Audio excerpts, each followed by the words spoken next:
ಇಲ್ಲಿ ತನಕ ಕುಡಿಯೋಕ್ ನೀರಿಲ್ಲ ಮತ್ತು ಕಾದ ಕೆಂಡುವಾಗಿದೆ ಬೆಂಗಳೂರಿನ ನೆಲ ಅಂತ ನಾವು ಮಳೆಗೆ ಎದುರು ನೋಡ್ತಾ ಇದ್ವಿ. ಮಳೆ ಬರ್ತಾ ಇದ್ದಂತೆ ಬೆಂಗಳೂರಿನ ಜನ ಫುಲ್ ಖುಷಿಯಾಗಿದ್ದಾರೆ. ಆದ್ರೆ ಬೆಸ್ಕಾಂಗೆ ಮಾತ್ರ ಕೋಟಿ ಕೋಟಿ ಲಾಸ್ ಆಗ್ತಾ ಇದೆಯಂತೆ.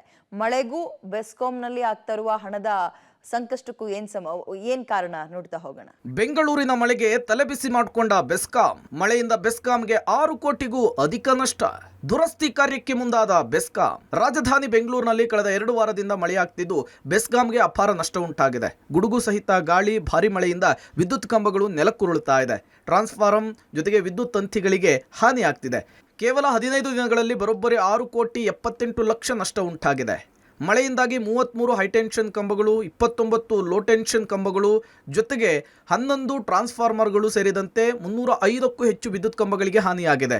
ಒಟ್ಟು 1 ಕೋಟಿ 64 ಲಕ್ಷ ಮೌಲ್ಯದ 1960 ವಿದ್ಯುತ್ ಕಂಬಗಳಿಗೆ ಹಾನಿಯಾಗಿದೆ. 2.45 ಲಕ್ಷ ಮೌಲ್ಯದ ತಂತಿ ಹಾಗೂ 30 ಲಕ್ಷ ಮೌಲ್ಯದ ಡಿಪಿ ಸ್ಟ್ರಕ್ಚರ್ಗೆ ಹಾನಿಯಾಗಿದೆ.